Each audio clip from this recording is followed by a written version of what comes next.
कामाला लागा। मराठीसाठी दोन्ही ठाकरे बंधू एकत्र आले नाही तर महाराष्ट्र त्यांना माफ करणार नाही अशी परखड भूमिका मनसे प्रवक्ते प्रकाश महाजन यांनी मांडली होती। तसंच ठाकरेंची शिवसेना आणि मनसेची युती व्हायला हवी अशी वैभव खेडेकर यांचीही आग्रही मागणी आहे। मात्र इगतपुरीमध्ये सुरू असलेल्या मनसेच्या 3 दिवसीय शिबिराला या दोन्ही नेत्यांना बोलवण्यात आलेलं नाही। ठाकरेंची शिवसेना आणि मनसेच्या युतीबाबतचा आग्रह हे त्यामागचं कारण आहे का असा प्रश्न आता उपस्थित होतोय। दरम्यान जिल्हाध्यक्ष देखील या शिबिराला उपस्थित नसल्यानं काही पदाधिकाऱ्यांनी नाराजी व्यक्त केली आहे। शिबिरासाठी पदाधिकाऱ्यांना बोलवण्याबाबत काय निष्कर्ष लावला याबाबत दबक्या आवाजात पक्षात आणि या शिबिरात सुद्धा चर्चा सुरू आहे।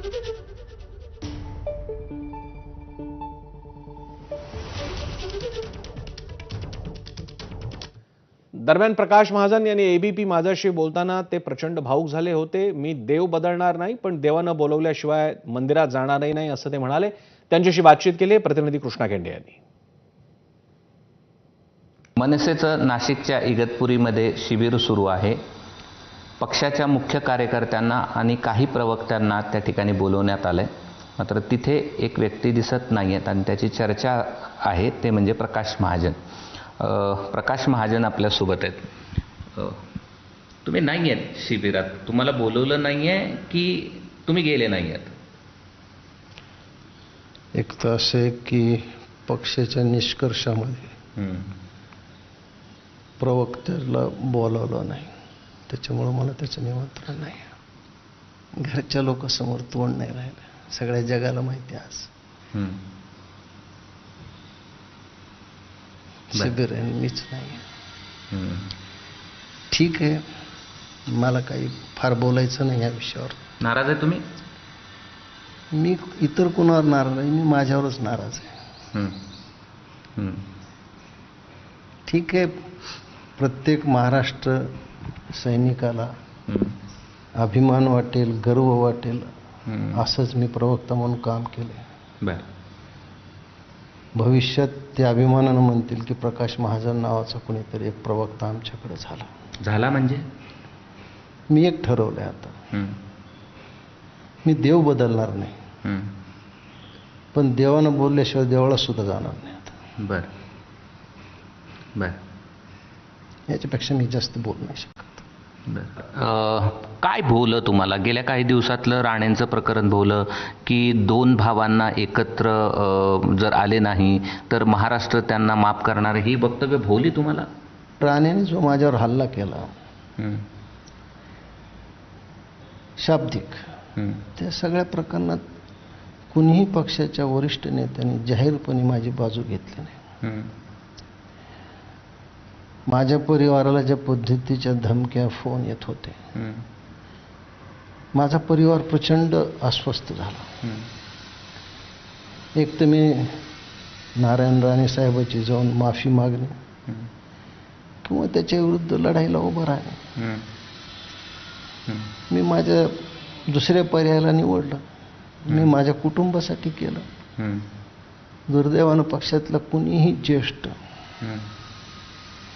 जाहीरपणे असं म्हटलं नाही की प्रकाश महाजनला अशा प्रकारे धमकी देऊ नये। खूप वाईट वाटलं, पण मी तेही विसरून 2 भाऊ एकत्र यावे ही भूमिका मी बाळासाहेबांच्या समाधीपुढे सुद्धा मांडली। 2 भाऊ एकत्र आल्याने मला काय फायदा होणार होता किंवा माझं काय नुकसान होणार होतं उद्या नाही आले तरी। पण भाऊ नसण्याचं काय दुःख आहे हे मला माहीत होतं। ती एकत्र यावं हीच मी भावना बोलून दाखवली। चुकले असेल, पण आज पक्षात दिवाळी, माझ्या घरात अंधार आहे। 5 वर्षांनी एवढं मोठं शिबिर होतं, तुम्हाला एक हे प्रवक्तेपद, ह्याला मी कुठंतरी माझ्या मेहनतीनं सगळ्या तुमच्यासारख्याच्या प्रेमामुळे कुठंतरी एक ह्याला रंगरूपाला आणलं होतं। कदाचित माझं बोलणं, माझं मीडियातलं वावरणं हेच मला त्रासदायक ठरलं असेल। तुम्ही नाराज? मी नाराज कुणावर नाही, मी खिन्न आहे, दुःखी आहे। हम में ही थी न कोई बात याद न तुमको आ सके, तुमने हमें भुला दिया हम न तुम्हें भुला सके। माझी आज अशी भावना झाली की आता बस झालं। जिथं आपल्याला घरातच सन्मान नाही आहे, जग काय देणार सर? प्रवक्तेपद सोडताय तुम्ही मनसेचं? मी म्हणलं ना, मी आता देव बदलणार नाही. हं. माझी भक्ती असेल तर देव मला बोलवेल, त्यावेळेसच मी देवळात जाईन. हं. जर माझी भक्ती कमी असेल तर देव नाही बोलवणार, तर मी देवळात जाणार. हं. पण मी देव नाही बदलणार. हं. प्रकाश महाजन मेला तरी राज ठाकरेचा म्हणूनच मरेन. हं. माझ्या डोक्यात दुसरा कुठलाही विचार नाही. हं. राज ठाकरे हाच माझा विचार आहे. हं. ते कसे जरी वागले तर राज ठाकरे वर नेता म्हणून हं. आणि अमित ठाकरेवर सुद्धा त्यांचा मुलगा म्हणून हं. माझी श्रद्धा, प्रेम, निष्ठा हं. ही कायम आहे. त्यात काही बदल होणार नाही. हं. पण आता माझी इच्छा राहिली नाही. हं. अशा पद्धतीनं जर पक्ष मला वागवत असेल हं. तर मी कोणत्या तोंडानं पक्षाची बाजू मांडू? हं. काय मांडू? हा खूप जगात करण्यासारखं. हं. छत्रपती शिवाजी महाराजांच्या इतिहासाचे पुस्तक आहे, त्याच्यात मन रमेल. हं. परवाच त्यांच्या एका पदस्पर्शाने पावन झालेल्या किल्ल्यावर जाऊन मला जाईन मी. हं. पण जिथं आपल्याला जर घरात कोणी किंमत देत नसेल तर जग आम्हाला काय किंमत देणार आहे? हं. माझ्या खाली ज्या प्रतिक्रिया येतात त्यात कित्येक लोक लिहितात की याला पक्षातच किंमत नाही. हं. ह्याच पक्षानं दाखवून दिलं.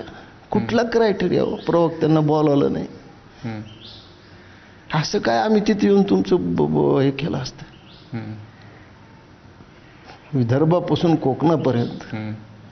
विधानसभेच्या निवडणुकीत आपापल्या परीने मी फिरलो. हं. मला काय वाटलं असं तुम्ही बोलवत नाहीत? हे मीडियासमोर बोलण्याची गोष्ट नाही. हं.